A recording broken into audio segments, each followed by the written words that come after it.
5 വയസ്സുകാരൻ കടൽ തിരയെ നോക്കി നിൽക്കുകയാണ്.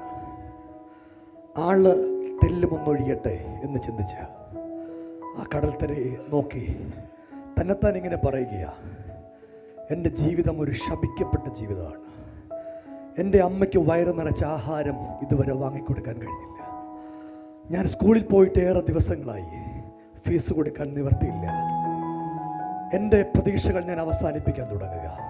ആ കടൽ തീരത്തോട് നടന്ന് ആ 15 വയസ്സുകാരൻ ഇങ്ങനെ പറഞ്ഞുകൊണ്ടിരിക്കുക.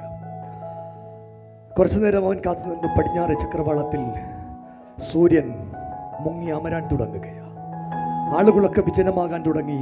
കുറച്ചാളുകൾ മാത്രം ബാക്കി നിൽക്കുന്നു. അവൻ്റെ ശ്രമത്തിലേക്ക് നടന്നെടുക്കുകയാണ്. അവൻ മുന്നോട്ട് കടന്നു പോകുകയാണ്. അവൻ്റെ കണ്ണിലൂടെ ധാരധാരയായി കണ്ണുനീർ വരുന്നുണ്ട്. അവൻ തന്നെത്താൻ ഇങ്ങനെ സംസാരിക്കുന്നുണ്ട്. പെട്ടെന്ന് അദൃശ്യനായൊരു മനുഷ്യൻ അവനെ അനുധാവനം ചെയ്ത് അവൻ്റെ പുറകെ വരുന്നതായിട്ട് അവന് തോന്നി. ആ ഇരുണ്ട പ്രതലത്തിൽ അവൻ വേഗം നടന്നു. തൻ്റെ പ്രതീക്ഷകൾ ആ കടലിലേക്ക് ചാടി ആത്മഹത്യ ചെയ്യാൻ പ്രതീക്ഷയോടുകൂടി ചെറുപ്പക്കാരൻ ഇങ്ങനെ മുന്നോട്ട് കടന്നു പോവുകയാണ്. ആ ചെറുപ്പക്കാരൻ മുന്നോട്ട് കടന്നു പോകുമ്പോൾ അവനെ ആരോ അനുധാവനം ചെയ്യുന്ന പോലെ അവന് തോന്നി. പെട്ടെന്ന് അവൻ കുറച്ചുകൂടെ സ്പീഡ് കൂട്ടി നടത്തത്തിന് ഈ മനുഷ്യൻ വളരെ വേഗത്തിൽ മുൻപിൽ കടന്നു വന്നിട്ട് അവൻ്റെ പേര് വിളിച്ചു. എന്നിട്ട് ചോദിച്ചു, അവൻ പെട്ടെന്ന് നോക്കുമ്പോൾ അവൻ്റെ പരിചയക്കാരനായൊരു മനുഷ്യനാണ്. അദ്ദേഹത്തോട് ചോദിച്ചു, നീ എവിടെ പോകാണ്?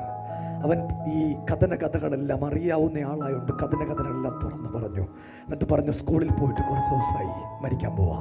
15 വയസ്സുള്ള ഞാൻ മരിക്കാൻ പോവാ. ജീവിതം വെറും നാശമായിരുന്നു, ഇനിയും ജീവിക്കുന്നില്ല, മരിക്കാൻ തുടങ്ങുക.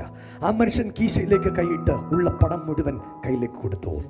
ആ ചെറുപ്പക്കാരൻ ആരാണെന്നറിയണ്ടേ? പിന്നെ ലോകം മുഴുവൻ അറിയപ്പെട്ട ഫ്രാൻസിൻ്റെ ഏറ്റവും ശക്തനായ ഭരണാധികാരി, ഒന്നും അസാധ്യമല്ലെന്ന് ലോകത്തോട് പറഞ്ഞ നെപ്പോളിയൻ ബോണപ്പാർട്ടാണ്. ഞാൻ നിങ്ങളോട് 2024 തുടക്കത്തിൽ പറയുന്നു, ഒന്നും അസാധ്യമല്ല.